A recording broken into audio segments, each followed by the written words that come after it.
அக்கா, நீங்க எதுக்கும் பயப்படாதீங்க. நான் இருக்கேன். நாளைக்கே அங்கு வருகிறேன். தைரியமா இருங்க என்று சொல்லிவிட்டு போனை வைத்தான் ரகுநந்தன். யாருங்க போன்ல என்று கேட்டாள் சுகாசினி. அக்கா தான் பேசினாங்க. அங்க ஏதோ பிரச்சனை என்று நினைக்கிறேன். அது என்னன்னு நேரில் போய் பார்த்துட்டு வந்துடுறேனே என்றான் ரகுநந்தன். போயிட்டு தான் வாங்க, சம்மதித்தாள் சுகாசினி. அடுத்த நாளை ஈரோட்டில் இருந்தான் ரகுநந்தன். ரகுநந்தன் நேரில் வந்தது ரங்கநாய்க்கு மிகுந்த மன ஆறுதலை தந்தது. வா ரகு என்று அக்கா வாயார வரவேற்றாள். அக்காவின் வாயிலிருந்து ரகு என்று வந்த அந்த வார்த்தையை கேட்டு எத்தனை ஆண்டுகள் உருண்டோடிவிட்டன நினைத்த போது அவன் கண்களில் நீர் முட்டியது. மாமாவும் நந்தினியும் எங்கே என்று அவன் கேட்டு வாய் மூடவில்லை. ரங்கநாயகி கதறிவிட்டாள். ஏன் அலறீங்கக்கா, என்ன ஆச்சு? ரங்கநாயகியின் கரங்களை பற்றியபடி கேட்டான் ரகுநந்தன். மகள் இப்படி செய்வாள் என்று நான் கனவிலும் கூட நினைத்ததில்லை. இதைவிட அவள் எனக்கு மகளாக பிறக்காமலே இருந்திருக்கலாம். என் தலையில் கல்லை போட பார்த்தாளே, விம்பினாள் ரங்கநாயகி. என்ன சொல்றீங்க? நந்தினி ஆஸ்பத்திரியில தான் கிடக்குறா. ஆஸ்பத்திரியிலையா? ஏதோ ஒரு விபரீதம் நடந்திருக்கிறது என்பது ரகுநந்தனுக்கு புரிந்தது. அக்காவுடன் ஆஸ்பத்திரிக்கு விரைந்தான். சிறப்பு வார்டில் தனி அறையில் அனுமதிக்கப்பட்டு இருந்தாள் நந்தினி. ரகுநந்தனை பார்த்ததும் மகள் அருகே அமர்ந்திருந்த ஹேமச்சந்திரன் எழுந்து கொண்டார். தான் அமர்ந்திருந்த இருக்கையில் ரகுநந்தனை உட்கார சொன்னார். மகள் இருக்கும் கோலத்தை பார்த்த ரங்கநாயகிக்கு அழுகை பொங்கியது. அடக்கி கொண்டாள். நந்தினி மயக்கத்தில் இருந்ததால் கண் விழிக்கவில்லை. நந்தினியை பார்த்ததும் என்னக்கா நடந்தது என்பதை போல் அக்கா ரங்கநாயகியை பார்த்தான் ரகுநந்தன்.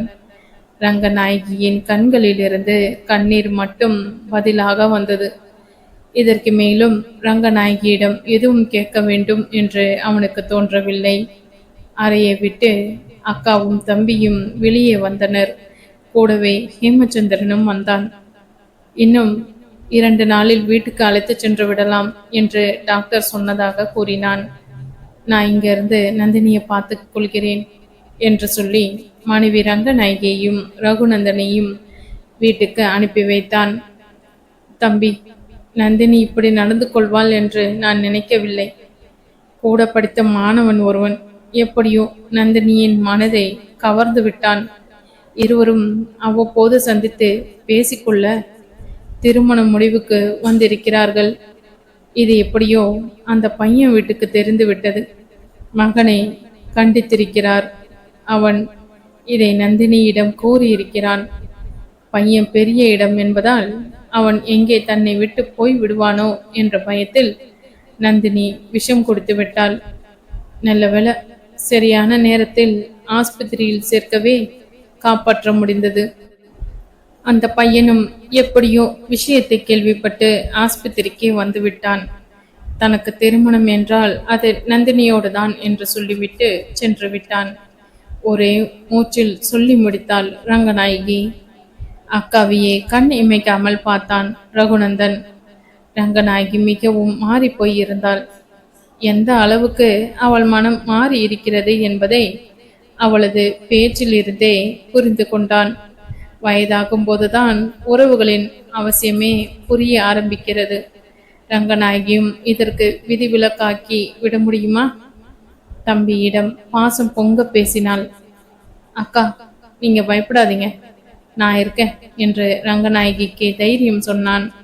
அன்று நீ காதலித்த பெண்ணோடு கழுத்தில் மாலையோடு வந்து நின்றாயே, அன்றைக்கு கூட உன் காதலை நான் எதிர்க்கவில்லை. என்னை விட்டு நீ தூர விலகி போகிறாயே என்ற அந்த ஆற்றாமையால் தான் உன் மீது ஆத்திரப்பட்டனே தவிர காதலுக்கு நான் என்றைக்குமே எதிரி இல்லை ரகு என்று ரங்கநாயகி கண்ணீர் சிந்திய போது ரகுநந்தனின் மனமும் கண்ணீரால் கசிந்தது. மிக பெரிய சொத்துக்களை விட்டுவிட்டு பெற்றவர்கள் அற்ப ஆயுசிலேயே போய்விட மார்பிலும் தோளிலும் போட்டு வளர்த்த தம்பி தன்னை விட்டு விலகி போய் விடுவானோ என்ற அந்த பயத்தை வெளியில் போ என்று அன்று சொன்ன அந்த ஒரு வார்த்தை எந்த அளவுக்கு உறவை பிரிய வைத்துவிட்டது என்பதை கொஞ்ச நாட்களிலே புரிந்து கொண்டாள் ரங்கநாயகி. இருந்தாலும் உடம்பின் ஓடிக்கொண்டிருந்த சூடான ரத்தம் பணம் படைத்தவள் என்ற அந்த அதிகாரம் இவ்வளவு நாட்கள் அவளை தம்பியுடன் சேராமல் தடுத்து நிறுத்தி வைத்திருந்தது. மனம் மாறி தன்னை தேடி வந்தபோது அக்காவை புறந்தள்ளி விட முடியுமா? அவனுக்கு மட்டும் உறவு என்று சொல்லிக்கொள்ள ரங்கநாயகியை விட்டால் வேறு யார் இருக்கிறார்கள்? ஆகவேதான் ரங்கநாயகியை வீடு தேடி வந்தபோது அவள் மீது அதீத பாசம் பொழிந்தான் ரகுநந்தன். நந்தினியின் வாழ்க்கைக்கு ஒரு முடிவு தெரியாமல் திரும்புவதில்லை என்று கங்கணம் கட்டிக்கொண்டு அக்கா வீட்டிலேயே தங்கிவிட்டான் ரகுநந்தன். சென்னையிலிருந்து மனைவி சுகாசினியிடம் இருந்து எத்தனையோ போன் அழைப்புகள். நந்தினிக்கு என்னங்க ஆச்சு கேட்டு துளைக்க தொடங்கிவிட்டாள். வந்து சொல்கிறேன். இதையெல்லாம் போனில் விவரித்து கொண்டிருக்க முடியாது என்று கூறி போனை வைத்து விடுவான் ரகுநந்தன். மகளை நினைத்து ரங்கநாயகி உருக்குலைந்து போனாள். அக்காவின் துயரத்தை ரகுநந்தனால் பார்த்து கொண்டிருக்க முடியவில்லை. இதற்கு தீர்வு தான் என்ன? தீவிரமாக யோசித்தான்.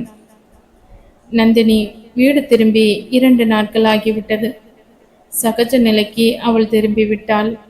தனது செயலுக்கு வருத்தம் தெரிவித்து அம்மா ரங்கநாயகியின் காலில் விழுந்து மன்னிப்பு கேட்டுக்கொண்டாள். நடந்ததை ஒரு கெட்ட கனவாக நினைத்து மறந்துடுமா, எல்லாம் நல்லபடியாவே நடக்கும் என்று நந்தினிக்கு நம்பிக்கையூட்டினான் ரகுநந்தன். தேங்க்ஸ் அங்கிள் என்று சொன்னபடி அருகில் வந்த நந்தினியின் தலையை தொட்டு வாஞ்சையோடு வருடி கொடுத்தான். தம்பியின் இந்த பாசத்தை கண்டு மனம் நெகிழ்ந்தாள் ரங்கநாயகி.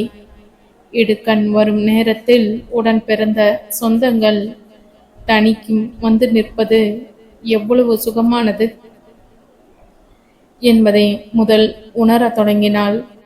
நந்தினியின் பிரச்சனைக்கு ஒரு நல்ல தீர்வு காணாமல் நான் திரும்ப போவதில்லை அக்கா என்று ரங்கநாயகியிடம் உறுதிவித்தான் ரகுநந்தன். வேணா தம்பி, இந்த பிரச்சனையை விட்டு விடுவோம். தைவனின் அப்பா மிக பெரிய அரசியல்வாதி, எம்பியாக வேறு இருக்கிறார். அவரை எதிர்த்து நம்மால் எதுவும் செய்ய முடியாது. வேதனைப்பட்டாள் ரங்கநாயகி. எவ்வளவு பெரிய இடமா இருந்தா நமக்கு என்ன? இருவருக்கும் மனம் ஒத்து போன பிறகு அவர் யாரு குறுக்க நிற்கிறதுக்கு? என்னதான் சொல்வாருன்னு தான் பார்ப்போமே. நாம ஒன்னும் எங்கோ அசலூரிலிருந்து இங்கு வந்து குடியேறியவர்கள் அல்ல. நமக்கும் இது பூர்வீக இடம்தான். நமக்கும் சொந்தம் பந்தம் உறவுகள் என்று எல்லாம் இருக்கு. அவருக்கு அரசியல் செல்வாக்கு இருக்கிறது என்றால் நமக்கு நமது சொந்த பந்தங்களின் ஆதரவு இருக்கிறது. அவரால் நம்ம என்ன செய்ய முடியும்? தைரியம் மூட்டினான் ரகுநந்தன். தொலைபேசியில் யார் யாரிடமோ பேசினான் ரகுநந்தன். எப்படி தம்பிக்கு இவ்வளவு பெரிய இடத்தில் எல்லாம் அறிமுகம்? ஆச்சரியப்பட்டாள் ரங்கநாயகி. அக்கா, நாம் சாட்சிகளை ஏன் தேடி போகணும்னு அந்த எம்பியையே போய் பார்த்து விடுவோம். அவர் என்ன நினைக்கிறார் என்பதை தான் தெரிந்து கொள்வோமே என்றான் ரகுநந்தன். ரங்கநாயகி தம்பி சொல்வது சரி என்று மனதுக்கு பட்டது. சரி தம்பி, போய்தான் பார்ப்போம் என்றாள். எம்பி வீடு. வீட்டு காம்பவுண்ட் சுவற்றில் குமரகுரு எம்பி போர்டு பளிச்சிட்டது. காம்பவுண்ட் கேட்டிலேயே வாட்ச்மேன் தடுத்து நிறுத்தினான். நீங்க யாரை பார்க்கணும், எங்கிருந்து வரீங்க என்ற விவரங்களை எல்லாம் கேட்டான். எம்பியை பார்க்கணும் என்றார் ரகுநந்தன். அவர் இன்றைக்கு டெல்லிக்கு போறதா இருந்தார். உங்க அதிர்ஷ்டமோ என்னவோ அவரது பயணம் திடீர்னு கேன்சல் ஆகிவிட்டது என்று சொல்லி விட்டு வீட்டுக்குள் சென்றான். எம்பியின் உதவியாளரிடம் இவர்களை பற்றி தகவல் சொன்னான் காவலாளி. எம்பியின் உதவியாளர் வெளியில் வந்தார். காவலாளி கேட்ட அதே விவரங்களை கேட்டார். ரகுநந்தனும் வாட்ச்மேனிடம் சொன்ன அதே பதிலை தான் சொன்னான். கொஞ்சம் பொறுங்க, ஒரு நிமிஷம் என்று சொல்லி விட்டு உள்ளே சென்ற உதவியாளர் அடுத்த நிமிடமே வெளியில் வந்து எம்பி உங்களை வர சொன்னார் என்றான். எம்பி உடனே தங்களை சந்திப்பார் என்று ரகுநந்தன் நினைத்து பார்க்கவில்லை. அவனுக்கு ஆச்சரியமாக இருந்தது. வரவேற்பு அறைக்குள் நுழைந்த எம்பி இவர்களை பார்த்ததும் வாங்க உட்காருங்க என்றார்.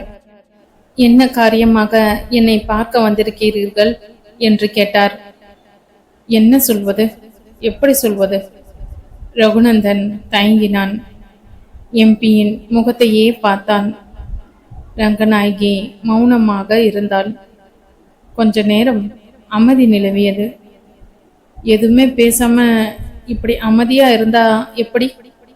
நீங்க யாரு, என்ன வேணும் சொல்லுங்க என்று கேட்டார் எம்பி. அது சொல்ல வாயெடுத்தான் ரகுநந்தன். வார்த்தைகள் வெளியே வர மறுத்தன.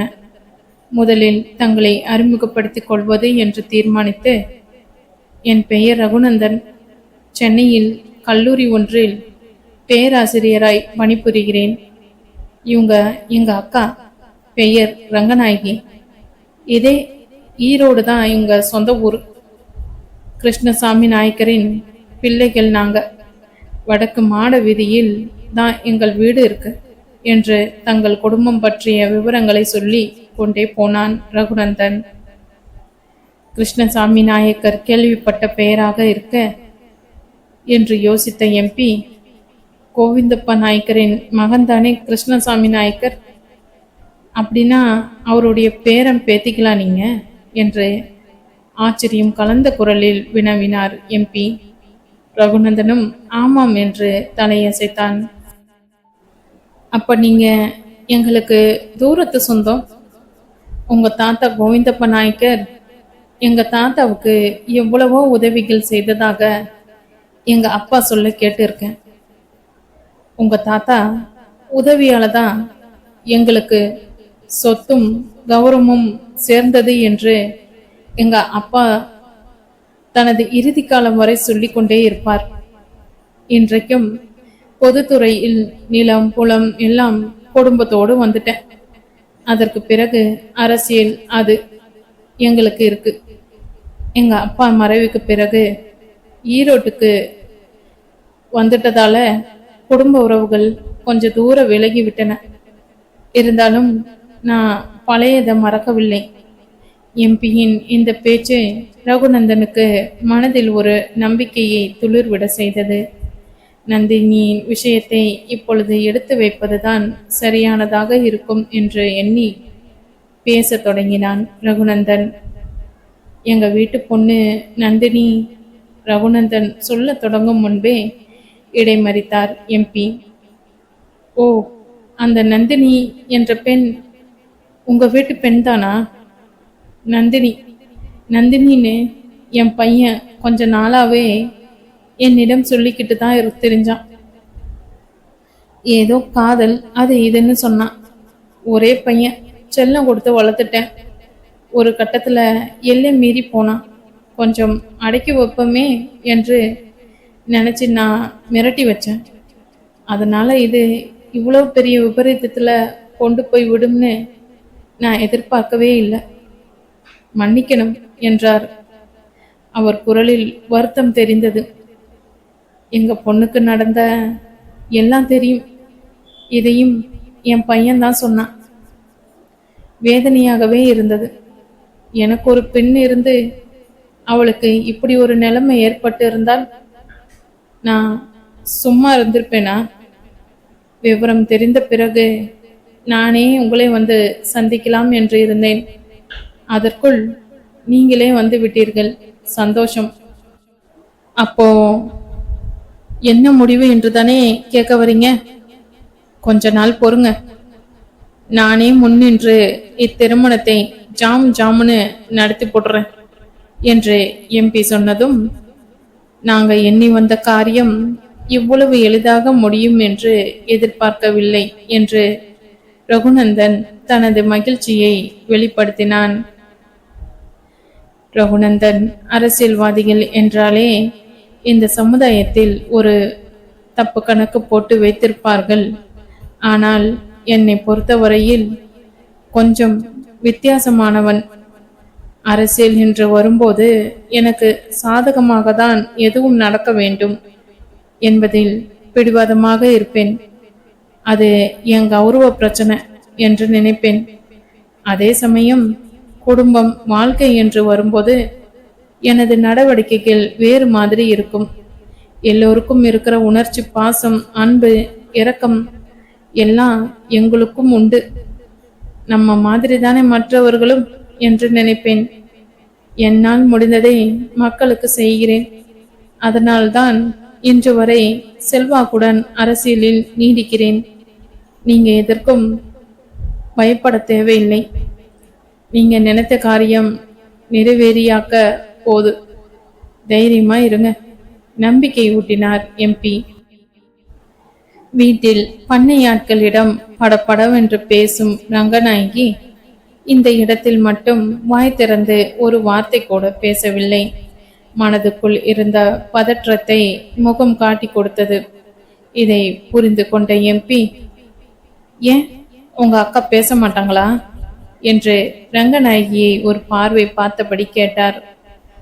அப்படியெல்லாம் ஒண்ணுமில்லைங்க என்று ரகுநந்தன் சொல்ல, என்னங்க ரங்கநாயகிமா, நாம தான் சம்மதி ஆகிட்டோமே, இன்னும் என்ன உங்களுக்கு என்று எம்பி கேட்க ரங்கநாயகியின் முகம் மலர்ந்தது. அப்புறம் என்ன, உங்க அக்காவே சிரிச்சிட்டாங்க.